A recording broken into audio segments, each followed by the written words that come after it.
Vou apresentar aqui projeto multidisciplinar 2 da graduação de Engenharia de Software da instituição UniBTA. Vamos lá. Vão ser 4 etapas. A etapa 1 e 2 vai ter linha do tempo, evolução da área profissional, possibilidade de atuação profissional. Etapa 3, estudo do mercado da sua profissão, são perguntas. Etapa 4, entrevista e a apresentação em PPT, que está sendo realizada agora. Na etapa 1, o termo de origem de software, engenharia de software, tornou-se conhecido após conferência em 1968 na NATO, conferência da OTAN sobre engenharia de software, que aconteceu na cidade de Garmisch, na Alemanha. Nesta ocasião, todos estavam preocupados em contornar os efeitos da crise do software e buscar maneiras de dar um tratamento de engenharia mais sistemático e controlado ao desenvolvimento de sistemas de software complexos. Discutindo as dificuldades de projetar sistemas complexos, iniciou-se a busca por soluções, melhorar metodologias e ferramentas. Como o principal objetivo dessa conferência foi estabelecer práticas mais maduras para o processo de desenvolvimento de software, ela é considerada como um evento que deu origem à engenharia de software como é conhecida hoje. Continuando, Spencer Gifford em 1986 realizaram um famoso estudo no qual comparava a construção de pontes ao desenvolvimento de software. Os autores partiam da premissa que as pontes normalmente eram construídas no tempo planejado, no orçamento e nunca caíam. Por outro lado, os softwares nunca ficavam prontos dentro do prazo e do orçamento, e além disso, quase sempre apresentavam problemas. A crise do software foi uma expressão criada para descrever as dificuldades enfrentadas no desenvolvimento de software no final da década de 1960, devido ao aumento de técnicas estabelecidas e a crescente demanda por novas aplicações, indicavam que medidas deveriam ser tomadas. Essa crise teve como origem a introdução de computadores mais poderosos e o advento desse hardware com mais recursos tornava viáveis softwares bem maiores e mais complexos que os sistemas existentes. A experiência inicial de construção desses sistemas mostrou que uma abordagem informal de desenvolvimento de software não era suficiente. Projetos importantes sofriam atrasos e às vezes de alguns anos, e os custos eram muito maiores do que os inicialmente projetados.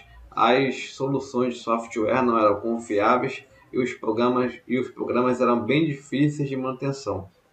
Novas técnicas e novos métodos eram necessários para controlar a complexidade inerente aos grandes sistemas de software.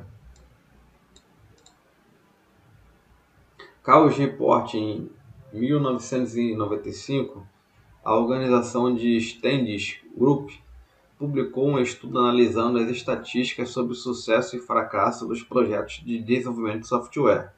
Nesse estudo foi revelado que quase 84% dos projetos de software eram mal sucedidos, sejam por serem cancelados ou apresentarem falhas críticas, dentre elas conclusão fora do tempo previsto, gastos fora do orçamento estipulado ou produto com menos funcionalidade do que planejado.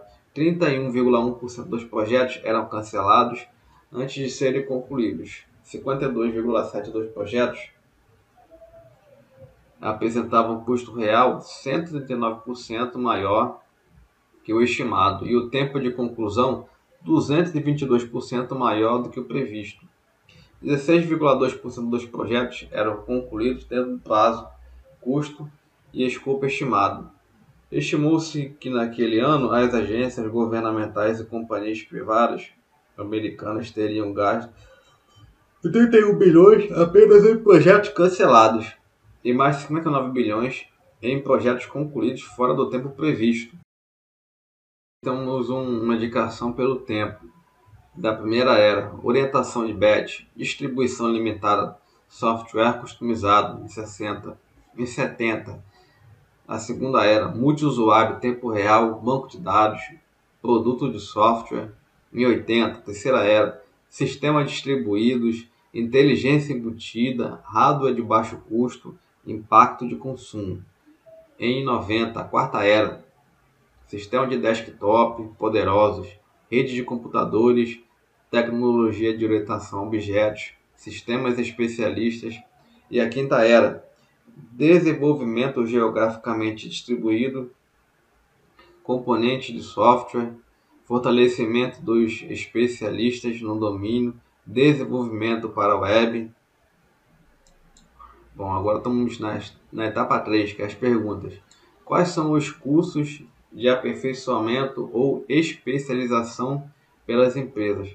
Aqui tem listado algumas pós-graduações. Temos de logística, engenharia de qualidade, engenharia de sustentabilidade, engenharia organizacional, engenharia econômica, engenharia de produto, engenharia de operações e processos de produção, planejamento e controle, engenharia do trabalho, pesquisa acadêmica também.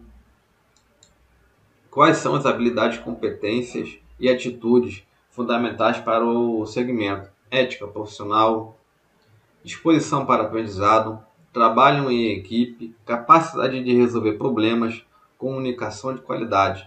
São características que se tornam muito interessantes as áreas de engenharia de software. Vale a pena investir na sua formação em uma instituição de ensino confiável para que você desenvolva essas e outras habilidades em pouco tempo. Estará dando um chute inicial em uma carreira muito promissora como engenheiro. Qual a faixa salarial no início de carreira e após 5 a 10 anos? Segundo o CAGED, o inicial base é de R$ 3.721,62 de 5 a 10 anos. A partir de R$ 6.951,41. Qual a forma de contratação? Funcionário contratado por CLT ou por consultoria, pessoas jurídicas? Pode ser uma das duas opções. Por pessoa jurídica, se opta por um valor maior, já que os encargos é pelo próprio engenheiro pagos. Já por CLT, normalmente é um valor abaixo do PJ, porque os encargos é a própria contratante quem se encarrega. Quais são as atividades realizadas exercendo a função? Modelagem do negócio, elicitação de requisitos, análise de projeto, implementação, testes, distribuição, planejamento, gerenciamento, gerência de configuração e mudanças, manutenção. Atividade de crescimento na carreira, plano de carreira. Segundo os dados da ABS, existem cerca de 15.700 empresas atuando no setor de software e serviços, divididas entre desenvolvimento e produção, prestando serviços e distribuição e comercialização.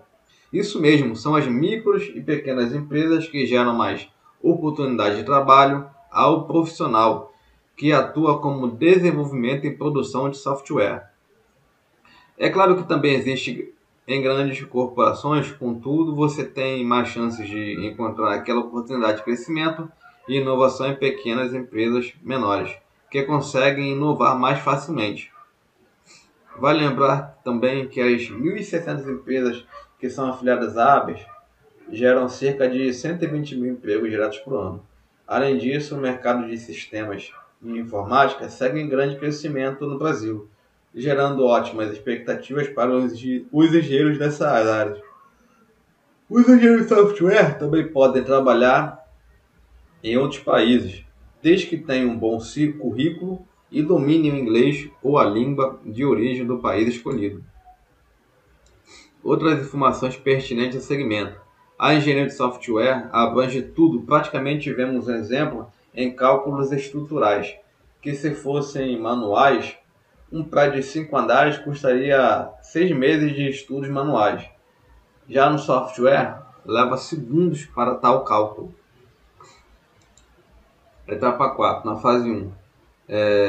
Não conheço ninguém que exerça tal função, nem similar. Optei para a colocação de um vídeo de perguntas que são realizadas por engenheiras de software da Nubank. o que expressa muito o crescimento desta função tão promissora no mercado de trabalho e o aceite delas nas entrevistas de empregos pela contratante. Vamos lá ver o vídeo.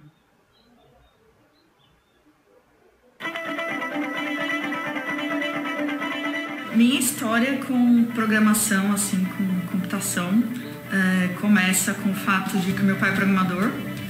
Desde criança, eu sempre gostei de matemática. Minha madrinha, que é minha prima mais velha, ela fez faculdade de computação. Então eu tinha aquela coisa de, minha prima mais velha, eu quero ser igual a ela. E os meus brinquedos preferidos desde 2 anos de idade era Lego, então eu acho que isso estimulou muito meu raciocínio lógico. Eu entrei no site do Nubank para pedir o cartão. Aí eu fui olhar se tinha vaga e falei, nossa, tem vaga. Aí eu mandei o currículo. Olhando a vaga, tinha lá que a galera usava Clojure, programação funcional e várias coisas diferentes, assim. Eu achei muito legal, eu senti que eu queria aquilo, mas eu não estava preparada. Eu falei, eu não sei nada disso, provavelmente eu não vou passar, mas eu sei que eu tenho um fit com o perfil que eles estão procurando. Então, eu quero mexer com coisas novas, eu quero trabalhar com essas pessoas, então eu vou tentar. Se eu não me adequar à vaga, quem tem que dizer são eles, não sou eu.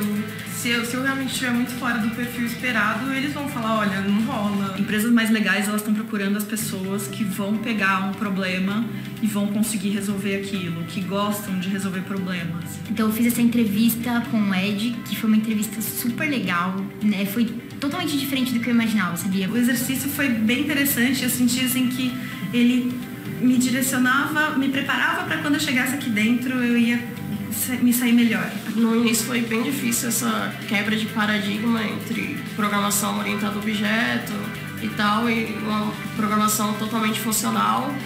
E quando eu terminei de corrigir as coisas que eles tinham sugerido, eu falei, nossa, mesmo se eu não conseguir a vaga, eu já aprendi um monte de coisa, já tá ótimo. Todos os engenheiros do Nubank e as engenheiras do Nubank, cara, todo mundo preza muito pela qualidade, todo mundo escreve teste, tudo que a gente vai fazer aqui, a gente é dono do começo ao fim.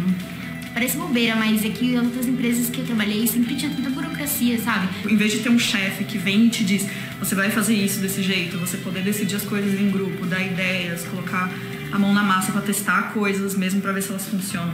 É que aqui eu sou vista como uma engenheira, simplesmente. Eu não sou vista como a mulher engenheira. Então, no meu estágio anterior, era uma empresa mais antiga, então, na verdade, todo mundo já era mais velho. Sempre tinha aquela coisa de ficar explicando tudo, e eu ficava tipo, calma, eu estudo isso, eu sei o que eu tô fazendo. Pelo menos já aconteceu comigo na faculdade, assim, quando eu entrei na classe, no primeiro dia de aula, e minha classe tinha 100 pessoas, e era tipo, sei lá, 95 homens. É um pouco intimidador, certo? Você entrar num lugar que tem um monte de homem, então, tendo mais mulheres, o ambiente simplesmente fica mais parecido com a vida real. Porque você não anda na rua e só vê homem na rua, sabe? Tipo, você se sente num ambiente mais natural, assim, né? Eu achei muito legal ter participado do processo das engenheiras que estão aqui. Eu fico pensando, se fosse eu, talvez eu gostaria que fosse uma engenheira participando também do meu processo. Só uma pena que a gente não tem mais engenheiras na pipeline. Tomara que a gente tenha mais, né?